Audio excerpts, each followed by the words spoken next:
Good afternoon, guys, and welcome to my review of the Axpire token. Axpire, software as a service platform for businesses. Let's get right into it. Some foundations. They were founded in January 2017 in New York, United States. Their parent company is an insurance technology software as a service company named LSG LLC. The parent company has partnerships with Nike, Coca-Cola, the NFL, among others, and the main client for Axpire is a hedge fund with over $24 billion capital. Basically, they wanted LSG LLC to make Axpire, and yeah, from that point on, Axpire was founded. The vision for Axpire to make businesses more profitable. This includes seamless and spend and payment management system, and this is done via a real-time secure blockchain technology and artificial intelligence. Not a problem. Businesses waste money. Everyone knows that, but it's really bad. Time overspent in mid and back offices is over 25%, and this excludes spendings, delayed processes, and erroneous filings. Now, in light that light of the fact that the RegTech will grow from 4.8% in 2017 to 34.44% in 2022. This means that within the whole space, there's a huge possibility for growth, and therefore there is a need for Axpire. Also, in financial technology, artificial intelligence spending is expected to grow from 1.3 billion in 2017 to 7.3 billion by 2022, and the enterprise resource planning is expected to grow from 31.4 billion in 2016 to 47 billion in 2022. With that being said, currently there is no efficient or complete ecosystem for payments. This leaves out valuable needs for businesses, which are, among others, maximizing profitability, financial compliance, AP automation, mobile productivity, interdepartmental comms, communications, spend visibility, which is quite important, and meaningful data analytics. Now, how is Axpire going to resolve this? Well, via Resolver. Basically, Resolver will connect digital islands. Currently, you see that within companies and between departments, there's different types of software. Axpire is opting to connect all these different departments via one software system, whilst also integrating the old ones, sorry, and this will then go into a seamless, fast system. As you can see, it facilitates seamless auditable workflows, account reconciliation, oversight, and control mechanisms. So you have all the options needed in order to basically manage your business financially as you would like to. It also ensures that stakeholders are able to share information, adjust, send annotations, attachments, and send communications before it's sent over to a vendor. The use of artificial intelligence will help to enhance the user experience, plus cuts down on human error. Basically, once your company will start using Axpire, the AI, which is within the Resolver, will take a look at what you're doing. It will learn, and over time, it will help you to basically automate the process. Now, this is very useful because if you'll take a look here, if you take a multinational bank, for example, they have over 30,000 compliance staff, and if you just take 3 departments, you can fill an entire football or soccer stadium. Now, if you take the average wages those people make per year, this can save a multinational bank up to $1.2 billion per year, which is incredible. I mean, that would make them so much more money, and in turn, the consumer would benefit also from this, simply because they are able to give you lower tariffs or a better deal. So yeah, that's pretty good. Currently, Resolver is being integrated with other platforms and programs such as Coupa, QuickBooks, and Hazeltree, which are already currently working in several companies in order to keep their financial business up to par. Now, the key benefits for Axpire and mainly Resolver is the removal of manual processes through artificial intelligence. As I said, artificial intelligence will learn, and in due time it will take over, and thus you can replace paper, PDFs, and spreadsheets. Because the AI learns, you will have at some time you will have minimal touch points, which means that the employee has less work to do and the system will just kick in automatically. This will increase profit by an estimated 15 to 25%, which is incredible. And it will also enable electronic interdepartmental communications via one system and not via several ones. You can view workloads, timelines, and expense aging, which is of course very important because you want to be on top of any bill or whatever it goes out or comes in. It does connect with old technologies via plug and play, as I said right here. They're currently integrating with Coupa, QuickBooks, and Hazeltree, among others. It will provide a digital audit trail, which is very important when you have to do your tax filings. It reduces and or removes data quality errors. Of course, again, very important. And also it enhances compliance reporting capabilities and provides robust, I'm missing a T here, data analytics. So all in all, it's just a great system, easy to use, and yeah, it should get some adoption pretty quickly. Now, the benefits for vendors is that it's easy to use, it's flexible, and it lacks vendor fees. It's a user-friendly environment, and the eliminations of human manual processes ensure that less mistakes are made. Improved efficiency via electronic invoicing and streamlined procurement. And again, efficiency results in less time spent, it results in more money made. And for e-binning vendors, they are automatically notified of any invoice status. Now, in any company, you have the problem that when you integrate a new software, your employees have to learn. This can be quite expensive, quite challenging, time-consuming, and Axpire resolves this by the following. A simple and intuitive UI, which ensures rapid uptake. The faster your employees will use this, the less money it will cost you and the better it is. The artificial intelligence aids decision making and minimizes manual processes. Again, it'll take over after some point.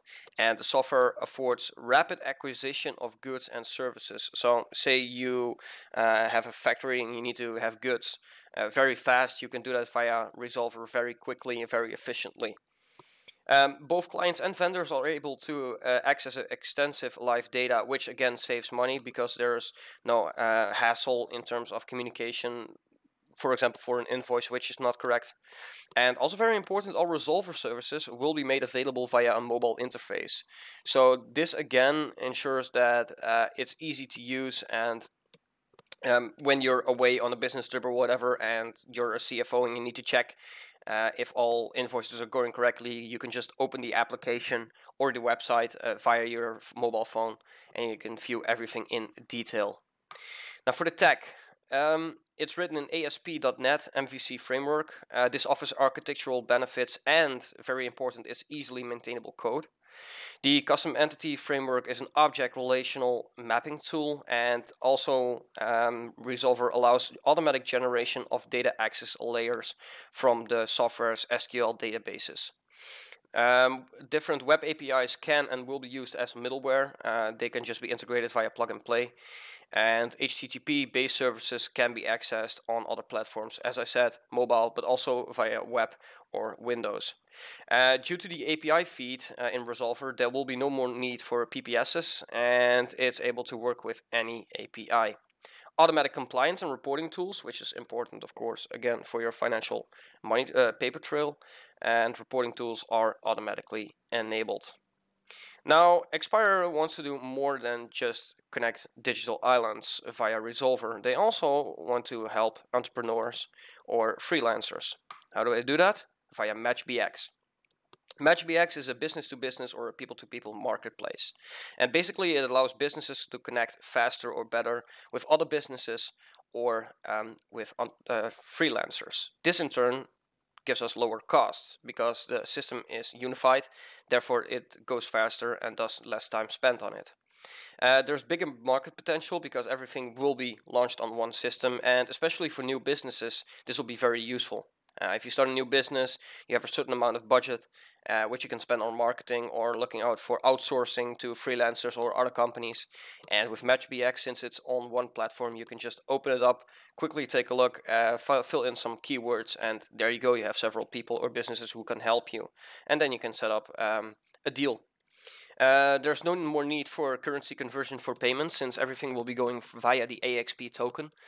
This in turn makes it easier. For example, say you have a company in the United States and you want to have a freelancer from Europe.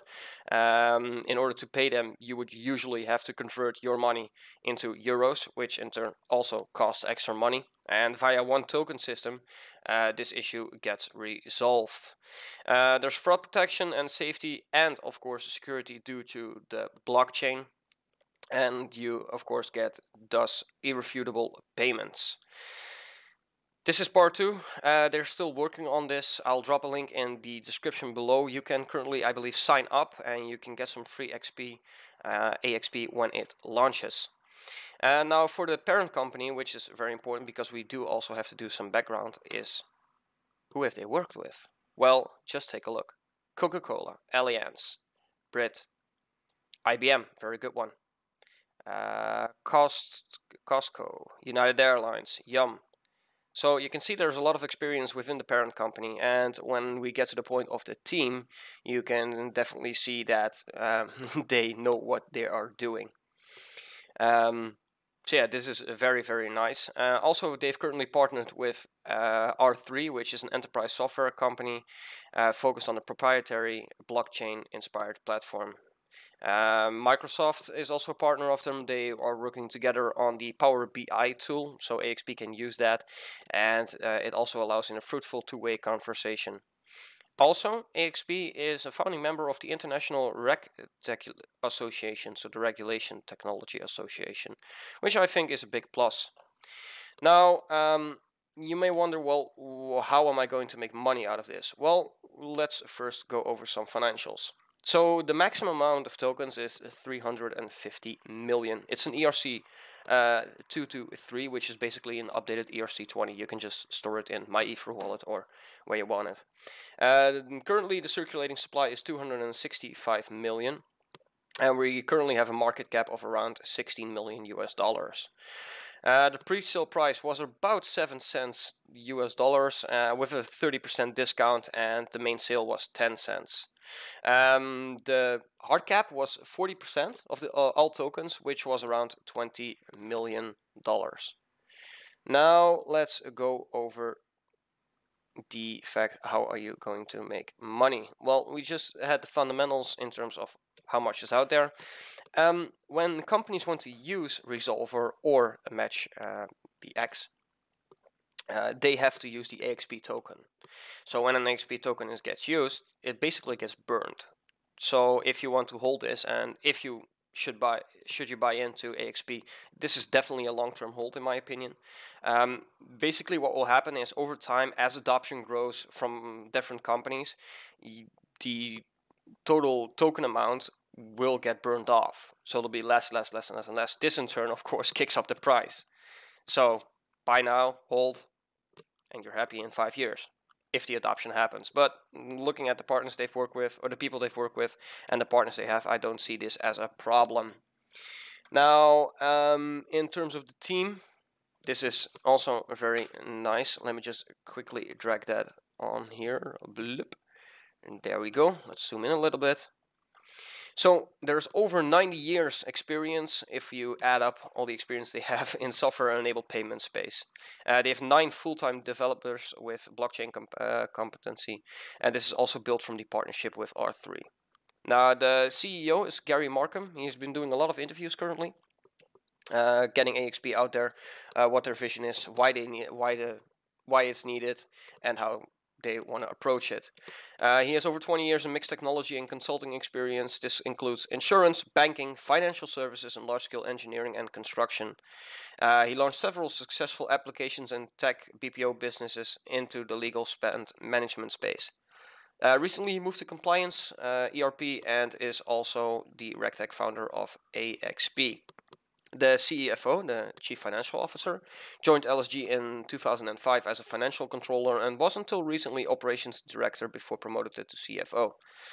And contributed significantly over the past decade to the growth and development of the business globally. And I'm assuming they're speaking about the financial and planning business. International corporate tax advisor with 14 years of experience. So this is very important. They know what the taxes are and how the regulations are. So this is very, very important. And he's also an active member of the Association of Accounting Technician, Taxation Technician, and the Chartered Institute of Taxation. Significant experience in a broad range of financial and operative disciplines, including business startup, taxation advisory, corporate reorganization, and executive planning. So, should they need a reorganization or should some aspects of the business not function as well as they should be, Mr. Andre Wuyanzi is their guy. Philip Knight, Program Director, over 20 years as an independent consultant in project management, planning, design, and training in a broad field including broadcasting, manufacturing, insurance, and finance. They really have experience. Former LSG Director of Product Development, moved to Director of Performance and Quality. Currently, he is Program Director. He's the Director of the Leads Oversight Committee, whilst actively also contributing to the output and administration of this standards organization. I found this name hard to pronounce, but Yababalan, I hope I didn't butcher it, the Director of Business Development. Co-founder of AXP, one of the business partners in the parent company, LSG. In both companies, he is the Director of Business Development. He's a lawyer with a love for tech and significant experience in the broad field of legal applications. So they also have a lawyer there who knows what he's doing. Some other members. This person is manager of the UXI. He has 8+ years experience in UI testing and internal marketing. They have a manager for the blockchain development with 11+ years. Software experience including C#, ASP.NET, MVC, and SQL Server. Now for the advisors. The first one is a biggie, Roger Ver. Controversial because he forked Bitcoin and he said he created the real Bitcoin. However, I think that it's a good move to show that Roger is actually with AXP. Mate Tokay also with the Bitcoin.com enterprise, so that's Bitcoin Cash. They have a business strategy advisor. They have another business strategy advisor, an asset management advisor. Another one from a private equity firm, which leads the upper middle market. An asset management advisor, again, for she's an experienced mid-office hedge fund professional. They have a blockchain advisor. They have Shingle Levine. Some of you may know him from Ethos or BQX, as it previously was called, Bitcoins. And he is also a blockchain advisor for them. They have Adrian Goodrich, who is vice president of the DXC Technology, and they are an leading independent end-to-end IT services company. He advises them on insurance technology and financial technology. Cal Evans, he's their lead consultant for Gresham International. He's a UK lawyer and US litigation consultant with experience working in the top law firms. So it's a lot. But that's basically it. That's AXP. Yeah, what can I say? Personally, I'm very bullish on this. I think that AXP in general will be a company when the adoption level grows that it'll get adopted massively. But it's just that first entry level. I'd say take a look at the current price. Take a look at the charts. If you want to hold for long term, I don't think the current price should bother you that much. Just buy over time, find dips. Follow them on Twitter. I'll drop all the links down below. They have a Reddit. Subscribe to there because you'll get useful information. And also their Telegram channel, which is just under 9,000 members currently, if I'm not mistaken. So yeah, just drop in, say hi, and you'll be fine. AXP, welcome to the future, guys. Have a nice day. Goodbye.